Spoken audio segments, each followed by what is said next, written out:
Hey guys, it's Q&A Tuesday.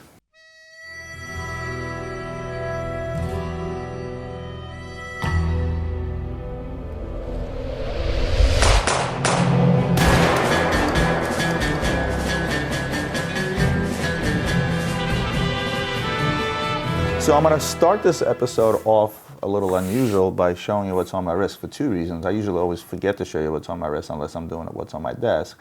And two, there was a question, he mentioned something in regards to wearing a 39 millimeter watch on an 8.5-inch wrist, which he has. And he said, is that too small? And my response, of course, was usual, listen, buy what you like. As long as you like what that watch looks like on your wrist, it's really not an issue. And just so happens that I'm wearing a watch that seemingly is way too small for the time and on my wrist, and that is this watch here. What you guys are looking for is something that I picked up at the last trade, so something I'm very, very excited about. It's an original reverser from 1931. This is a tiny little watch, and even though I have a small wrist, this is very small for my wrist as well. I saw this watch on a dealer friends of mine's wrist, and I literally took it off his wrist and said, I want this watch. It has the initials of AM, which I possibly will one day find out what they stand for or who this watch may have belonged to. Great thing about this, it still has the original buckle. The strap is obviously not original, but it's rare to find it with the original buckle. And what's most interesting about it is most reversers from this era had the sub-seconds at 6 o'clock, where this one does not. And last but not least, what's cool about this watch, you'll know, if you can see that on the dial, it says Eberhard Milan. This is where the watch was retailed. It was made for this particular retailer. Watch is in great shape. It has great patina on the dial. I love everything about this watch. I'm super excited about this pickup. This is going to stay in my safe for a little while, and I'm going to wear it. Will we ever see us going back to smaller watches? Perhaps, perhaps not. But to me, it's irrelevant. Like I said, I buy what I like first and foremost. I wear what I like first and foremost. When my wife saw me wearing this watch, she was like, isn't that a little small for you? And I said, yeah, but I don't really care. I love the actual watch. It's a conversation piece. But let's jump into some questions. First one is from Lubo Galit. Hey Roman, why are watches listed from the Russian Federation typically 10% cheaper, and why do those dealers refuse to ship outside of Russia? This is a great question. I get these questions all the time from my customers, like, hey, such and such from Moscow has this watch listed for $1,000 cheaper. You want $20,000, he's willing to sell it for $19,000, and I tell him, no problem. Feel free to go out there and buy it. You would have to physically travel to Russia. It's cash and carry most of the time in most of those places, and you can pick up that watch $1,000 cheaper. Why are they cheaper and why they refuse to ship outside of Russia? Well, if you remember, there was a big financial crisis in Russia. So a lot of people lost a lot of money, and the first thing that usually goes are those luxury items that you actually don't necessarily need. So there was a big sell-off, still is a big sell-off in the Russian Federations and some of the other places in former Soviet Union. And a lot of these jewelry shops or watch shops or pawn shops, they're picking these items for less. In order to bring the business their way, they're obviously advertising them for less than everyone else because they can afford to do so because they're buying them slightly cheaper. Unfortunately, with Russia, there's no rhyme or reason of what you're going to get when it comes to the box. And I'm not knocking every single dealer out there, don't get me wrong. There are a lot of goods out there that what they call without a mom and a dad, or i.e. stolen goods that you often come across. I myself have purchased some goods from some dealers from Russian Federations at various trade shows outside of Russia, like Hong Kong. But prior to purchasing, I ran them through the database. In fact, just a few weeks ago, I was offered 3 FP Journe pieces at a seemingly good price. Of course, when I ran them against the stolen list from FP Journe, I found out that the watches were indeed on that list, and I didn't buy them. Burnt my fingers, man.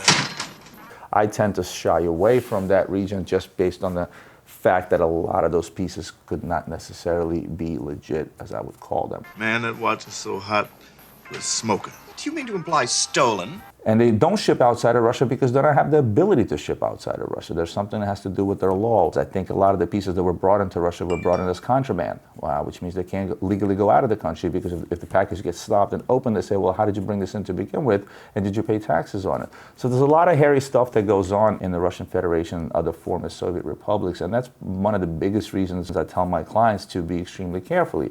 There are very many legit dealers in Moscow and other areas that you can indeed buy from, but most of the time, again, you would have to travel there because a lot of them don't have the ability to ship stuff outside of the country without it just basically getting stolen. I mean, that's another big problem over there.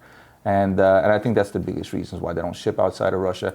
But the fact that they're cheaper is they're trying to beat the other guys or legitimate guys like us or anybody else online who people are comfortable buying from I'll ship you an overnight package. I warranty every single watch for 3 years. I've been around for almost 20 years. You can come to my office. If there's an issue, I have a physical location and presence within the United States, so there's always a recourse. I take credit cards. I take escrow services. There's numerous things that I do to make a comfortable transactions, and these are just some of the things they're not physically able to do over there, so they have to do something, and then that something is usually pricing their stuff cheaper than the next guy. Oftentimes I find that customers are more comfortable buying from companies like ours, that they know that there's going to be some kind of a recourse in case there is an issue. So I hope that answers your question. On to the next question from Tony Fu. Hey Roman, I really enjoy your content and honest opinion. Thank you. And thank you ahead for answering this question. My wife and I are shopping for a pair of couple watches to celebrate our wedding anniversary. We're set on a pair of a black dial Royal Oak in 41mm and 33mm, reference 15400 and 6750. As you know, this 33mm Royal Oak only comes in a quartz movement. What are your thoughts on this particular watch? Can high-end quartz movement like this one last for decades? How do you go about maintaining the watch and keeping it for a long time? And is it sacrilegious to buy a $10,000 quartz watch? Well, first of all, I'm going to tell you great choices. Of course, I'm biased because I happen to love AP. My wife wears nothing but AP for the most part, and I often wear AP than none. I think it's a great choice to have sort of matching watches. I love that. As far as the quartz movement, one of the things you have to realize, and I get this question a lot, well, why do these expensive ladies' watches have quartz movements? And I'll tell you why. Because ladies don't want to have to worry about winding their watches. Ladies don't want to have to worry about servicing their watches. Ladies don't want to worry about anything. Ladies want to put on a watch that's a beautiful piece of jewelry that they love, and they don't have to worry about any kind of maintenance.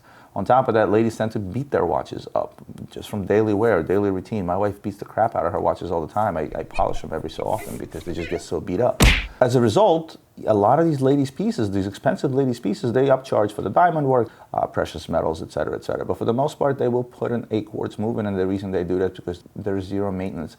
And on average, in a quartz movement, a battery will last the watch 5 years. You can forget about it. You can put it on, and you don't have to set the time for 5 years, which ladies absolutely love for the most part, but at least that has been always my experience. And obviously, the manufacturers know something. There's a reason why they do that. Often than none, I bring my wife a watch and I show her a particular watch, let's say I'm wearing, and she's going to say, well, what is all this stuff on the dial? And I'm going to say, well, this is a Quantine perpetual split-second chronograph, blah, blah, blah, blah, blah, oscillating wheel and this, that, and the other. And she's like, huh? She doesn't care for that. She just looks at it and says, well, it kind of looks cool. I'm like, you do realize this is an equation of time and a perpetual calendar, and this thing has got a split-second chronograph in it, and it's just so complicated. And her response will still be, I think it looks cool, right? And this is really, for the most part, what you're going to find. And the last thing that my wife, I can speak for my wife personally, the last thing she wants to do is wind her watch every morning, worry about how much power reserve it has, worry about putting it down, and then when she picks it back up 4 or 5 days later, why did this watch stop? Now I got to reset it again. She doesn't care for that, and majority of my female clientele feel the same way. They want a beautiful watch. They want a particular brand that, let's say, they like. In my wife's case, it's also AP, surprise. And they don't want the maintenance behind it. So a quartz watch is usually the best option. And it's not sacrilegious to buy a $10,000 quartz watch. It's not at all. And the reason for that, it's still an Audemars Piguet. It's still a high-end brand. Could they sell that watch for $3,000-$4,000? Absolutely, but then it would not be as appealing. Case in point, the Patek 24, which is also a quartz watch, but it's not selling as well because it's a quartz watch. It's not selling as well because it's the cheap Patek, so to speak. So oftentimes brands will price something based on the status of their own brand. It's like when somebody asks me, will Richard Mille ever make $10,000 watches? They will never make $10,000 watches. Can they? Of course they can. Will they? No, because it will hurt the brand image. They're the notorious overpriced brand, right? So they start putting out $10,000 watches that will cheapen the brand. And I think that's the case with Audemars Piguet the same. I hope I'm not too late answering your questions. If you already went out and got those watches, congratulations. I think it's a great pair. This movement will last you forever. You have nothing to worry about in terms of maintenance, and I'm sure your wife will love it and how maintenance-free that watch will be. Oh, congratulations on your anniversary. Next question comes from Michael Tegner. One more thing. I guess this is a follow-up or something. I find that almost every watch in a retail store is greatly marked up that you can always negotiate a nice discount. What is your opinion on a fair discount to ask for? Thanks and love your show. Thanks, Michael. This is, I guess he asked a different question, or this is a follow-up to a question, but I only copied and pasted this one. But this is a great question. You have to know your boundaries as to what kind of discount to ask for. You also have to know where you are and what you're buying. If you're going to walk into a store and expect a discount on a popular brand like Audemars Piguet, you won't get a discount on a Royal Oak. You won't get a discount on a chrono or a non-chrono. You won't get a discount on any of the new offshores, especially something that's brand spanking new. It really all depends on what you're asking for and where you are. If you walk into a place like Wempe, or if you walk into a place like the Tourbillon Boutique, which is owned by the Swatch Group, right? You're not getting a discount. It's the same as walking into the manufacturer's boutique, which doesn't discount, right?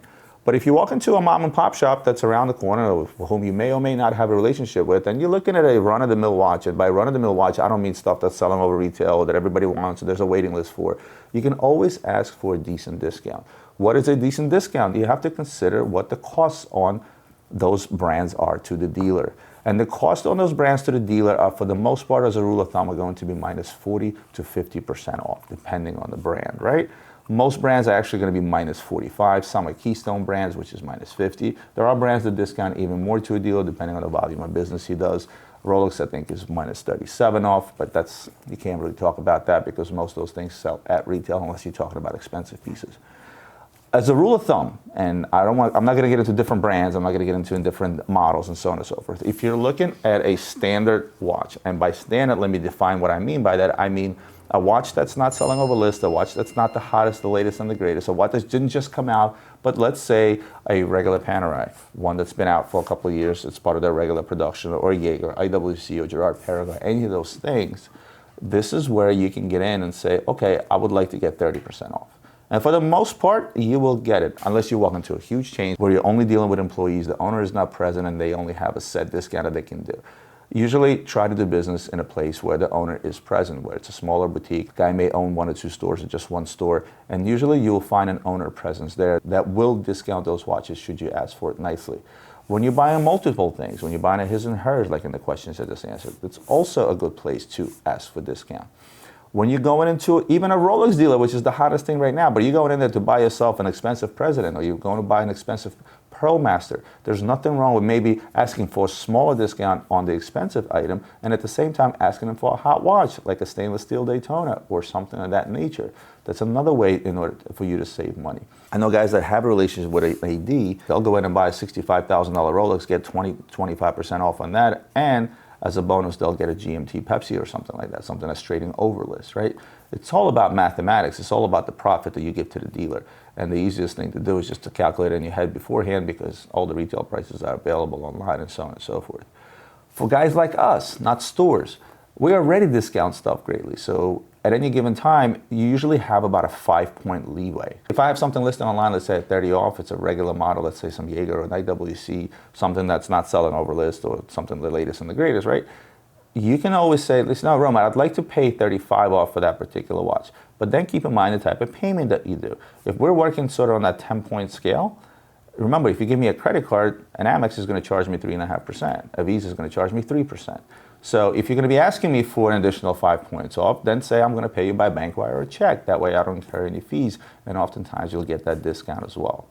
When it comes to pre-owned watches, this is where you have to kind of find a happy medium between getting it cheap or getting it from a reputable place and making sure that it's warranted and serviced. For example, let's say I'm selling a pre-owned watch for $10,000. You go out there and you find 2 or 3 other guys that are selling it anywhere from $9 to $95 to $10, right? With the cheapest guy being $9,000. If you come to me and say, "Hey Roman, I'd like to buy this watch for $9,000," and I come back and say, "You know what? I can't do 9. I'll do 93 or 94. Let's say 9,500 for ease of math, right? I can give you an extra $500 savings if you don't use your credit card. Therefore, I won't eat the fees, and we're all happy, right?" And you're going to say, "Well, this guy has it for $9,000." I, in turn, am going to say, "Well, okay, that's great. Who is this guy? Is this a private individual selling something on eBay? Is this a reputable company? Who are you buying from?" Because with me, A, you get a 7-day return policy. B, I service every pre-owned watch that I sell. C, I give you a 3-year warranty on top of that. And D, I'm going to be around another 10 years from now, unlike some of the fly-by operations that you see online. So is that additional $500 or even $1,000 worth the peace of mind or not? Of course, in turn, if you tell me, "Listen, I'm buying it from just as a reputable dealer as you are, and I'm getting all those things with that guy as well," then it's a decision up to me. Do I want your business or not, or do I match that price? But if it's going to be someone that is really unknown online, or someone that doesn't offer all those things, or the after service, bite the bullet, pay a little extra, and buy from a reputable source, so that, number one, you don't get a brick in the box, you don't get a watch that's beat up, you don't get a watch that breaks a year from now, and you have nowhere to call. And that's really the best advice I can give as far as asking for discount or I guess how to haggle online or offline in the store. Hope that answers your question. Here's not a question, but a comment from Yi Johnson. So I guess you have to give him a shout out here. I love the show. I have my own show all about Rolexes in London, urban areas, looking in the pawn shops for the sports models, looking in ADs and seeing the shortages of Rolex. So tune into my show, Watches and Me. We'll check that out. I don't know if you guys know this channel, but check it out if you haven't as well. Let me know what you think. Here's another suggestion from Dimitri Fishbane, who's been a regular on my channel. I've answered his question before. He says, as always, great job. Thanks, Dimitri. I know you've done my questions in the past, but can you do an episode of what's on my desk with unusually shaped pieces, Hamilton, Ventura, Urwerk? Thanks in advance. I always manage to learn something new from your videos. I responded to you in the comments that said, I am going to go ahead and gather some unusual shaped watches. I certainly have some in the safe, but I'm going to wait till I get a bunch of them. If you guys have any suggestions on unusual shaped watches that I can talk about or show, let me know and comment below as well. Next question from Emmanuel DuPont. Hey Roman, thanks for the videos. You're welcome.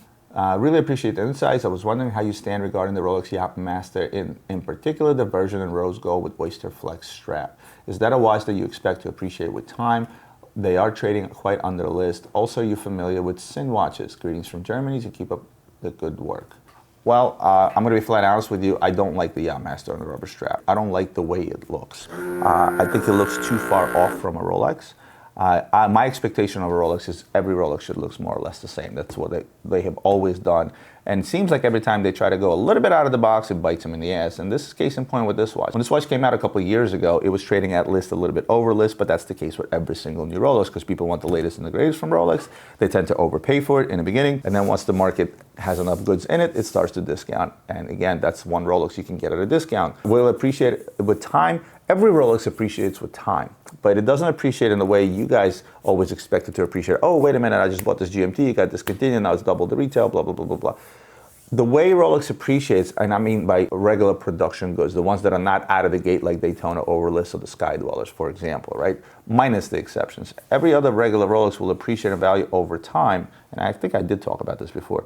As the times go by, the retail prices go by. So if you get out there and you get this Rolex today, let's say at 25% off retail, brand new, yeah, right out of the gate, you'll lose money if you go to sell it used. But let's say 5 years from now, when the retail has gone up 5 to 7% over 5 years every single year, now you own this watch at 50% off its current retail. Now you can actually make a little bit of money.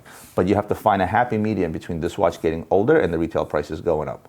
Because the minute it gets a little too old, then people don't want it because it's old news. And again, I did discuss this before.